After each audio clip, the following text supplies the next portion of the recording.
بسم الله الرحمن الرحيم، والصلاة والسلام على أشرف المرسلين محمد صلى الله عليه وعلى آله وصحبه وسلم. مرحبا بكم طلبة بكالوريا 2024. إن شاء الله راكم بخير وإن شاء الله راكم بصحة جيدة. في هذا الفيديو حبيت نتحدث على موضوع كيفية التحضير الجيد للبكالوريا. شفنا هذا الموضوع مع طلبة ولاية الجلفة حضوريا، قلنا لازم نديروه في فيديو، لازم الطلبة كامل يستفادوا. أولا وقبل كل شيء، طالب لازم يعرف أن البكالوريا سهلة، أسهل ما يكون، أسهل من الامتحانات العادية وربما أسهل حتى من الفروض. الطالب لازم يعرف أنه كذلك موضوع البكالوريا يوضع للتلميذ المتوسط. طالب كي يقرأ دروس العام كامل راح ينجح إن شاء الله. بكالوريا سهلة، ما كانش حاجة صعيبة. عاطينها برك فوق حقها فقط. البكالوريا سهل، هذه أول حاجة لازم يعرفها الطالب. كيفية التحضير الجيد للبكالوريا، أول حاجة وهي لازم التوكل على الله. طالب لازم يتوكل على ربي. التوكل على الله مع السعي، وإنما سعيكم سوف يرى. طالب عندما يسعى راح يوفق ربي. السعي. ثاني حاجة هي الانطلاق. تتوكل على ربي وراح تسعى، راح لازمك تنطلق. الانطلاق هي أصعب حاجة، أصعب نقطة وهي الانطلاق. البدايات دائما تجي صعبة، لكن عندما تبدأ راح تمشي الأمور وحدها. تنطلق راح تسير. انطلاق مع استمرارية، بعد الانطلاق تجي الاستمرارية. لازمك تستمر. طالب ما يبداش يكره ويبداش يمل، تجي ذيك الضغوطات النفسية. لازم الطالب يكمل عندما ينطلق، لازم يستمر ما يكرهش. انطلاق ثم الاستمرارية. قلنا توكل على الله، انطلاق، استمرارية. الطالب لازم يبعد البيئة السلبية. نقطة هي البيئة السلبية. أي طالب عنده بيئة سلبية، أصدقاء سلبيين، أي حاجة راح تأثر عليه. كاين نوع من الأصدقاء يقول لك يا حي باك راح بكري، يبدأ يثبط فيك.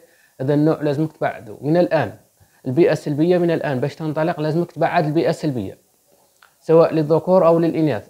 أي حاجة راح تأثر عليك سلبا بعدها وحاول تتفاداها. البيئة السلبية. نقطة أخرى وهي التنظيم. الطالب لازم يقرأ بتنظيم، يكون منظم. التنظيم كيفاش يكون؟ كاين طلبة يقعدوا يقرأوا ويراجعوا في دروسهم ما همش منظمين. يجبد المواد كاملين ويراجع، يجيب الفيزياء ويحط الرياضيات، العلوم مع اللغة العربية، يحطهم في الطابلة ويبدأ يراجع. هذه نقطة راح ما تخليش الطالب يقرأ، هي داخلة في التنظيم. الطالب لازم يدير برنامج يمشي عليه من بداية العام. أي طالب عنده برنامج يليق به. غلطة أنه الطالب يقرأ على برنامج على شخص آخر. كل طالب قدراته، كل طالب كيفاش. كاين طالب يقرأ، كاين طالب يحب يحفظ الصباح، كاين اللي يحب يحفظ الظهر، كاين اللي يحب يحفظ في الليل. كل طالب عنده قدرات. تنظيم البرنامج، لازم كل طالب يدير برنامج يخرج عليه.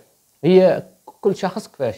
هي من الأحسن الحفظ، كاين صباح الفجر بعد صلاة الفجر، وكاين اللي يقدر يقرأ في الليل بعد صلاة العشاء. هذون أحسن أوقات بالنسبة لي أنا. كاين طالب ممكن يقرأ الظهر، كاين يقرأ العشية. كل طالب كيفاش. هذه داخلة في تنظيم الوقت. نقطة مهمة جدا وهي الصلاة. الطالب لازم يحافظ على صلاته، الدعاء، يدعي ربي. طاعة الوالدين هي من أسباب النجاح. ما كانش طالب ما كانش طالب طايع والديه وما عندوش نصيب من بر الوالدين. الوالدين كي يدعوا لك يرفعوا يديهم ورايح تطيعهم راح تنجح، من أسباب النجاح.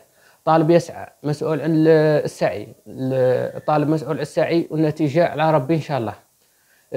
الطالب لازم يعرف الأساتذة اللي يقرأ عليه، يستشير على أحسن الأساتذة. إن شاء الله راح ندير فيديو على أحسن الأساتذة اللي رايحين تبعوهم.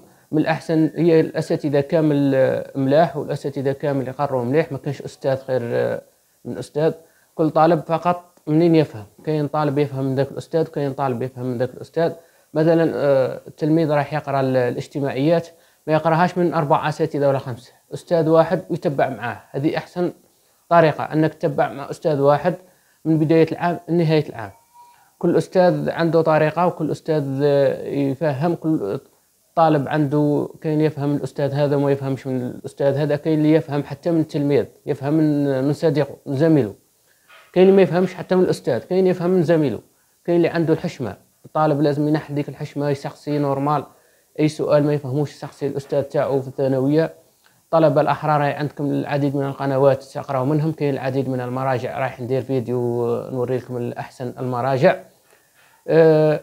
هذه أهم النقاط، الاستمرارية، الانطلاق، لازم الطالب كي ينطلق يستمر، يتوكل على ربي، يدعي ربي، طاعة الوالدين، التنظيم، الطالب ما يكونش عشوائي، لازم ينظم وقته وينظم أموره، ينظم الطابلة اللي راح يقرأ فيها، ينظم كل شيء. التنظيم الجيد هو الصح. تنظيم الوقت، تنظيم الوقت، قادر طالب عنده عام كامل وهو يقرأ وماهوش منظم بالك ما ينجحش، كاين طالب بالك في مدة شهر ولا شهرين وهو منظم راح ينجح.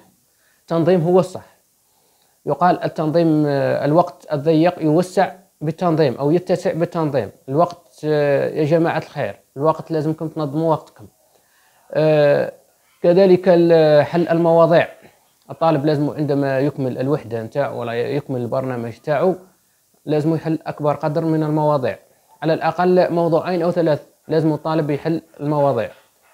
كذلك نقطة أخرى، اللي عنده خلل في الخط نتاعو، اللي خطه ماهوش مليح ناقص، يبدأ يحسن في الخط تاعو من الآن. الخط مهم جدا، الخط مهم جدا. الأستاذ عندما يكون يصحح عنده 1000 ورقة ولا أكثر، الطالب ما يلهاش يركز لك مع الورقة نتاعك، كاين ورقة يشد فيها 2 سوايع وهو يقرأ فيها، لازم الطالب ينظم وقته. الخط حاولوا تنظموا خطكم. المنهجية كذلك، المنهجية ثم المنهجية ثم المنهجية، اللي ما عندوش ما على بالوش بالمنهجية لازم يحسن روحه في المنهجية. كاين العديد من الطلبة عاودوا بسبب المنهجية، معلوماته صحيحة وكل حاجة صحيحة بصح المنهجية نتاعو غالطة، لازم يعرف المنهجية. أي كل مادة عندها منهجية. بالنسبة لمادة الاجتماعيات الحمد لله ما كانش مشكل مع المنهجية، داير لكم كل نقاط المنهجية، منهجية الخرائط، منهجية المقال، الشخصيات، المصطلحات، التواريخ. أي عنوان حابه اكتب منهجية الأستاذ محبوس مثلا، منهجية التعليق على جدول أستاذ محبوس، منهجية المقال أستاذ محبوس، راح تطلع لك في اليوتيوب. منهجية الخرائط الأستاذ محبوس راح تطلع لك. أي سؤال تحوس عليه ديروا تطلع لك المنهجية نتاعو. دروس كذلك وراح نرافقكم من البداية للنهاية هذا العام إن شاء الله، طلبة 2024. المنهجية راني ركزت هدرت لكم عليها ونزيد نهدر لكم عليها إن شاء الله. كل يوم نهدر لكم على المنهجية.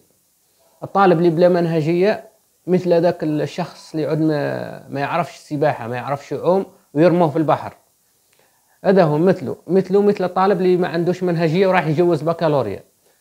المنهجية ثم المنهجية، ركزوا عليها. أي سؤال وأي استفسار خلوه لنا في التعليقات، إن شاء الله راح نجاوبكم عليه. وما تنسوش الاشتراك في القناة وتفعيل الجرس باش يوصلكم كل جديد. والسلام عليكم ورحمة الله وبركاته.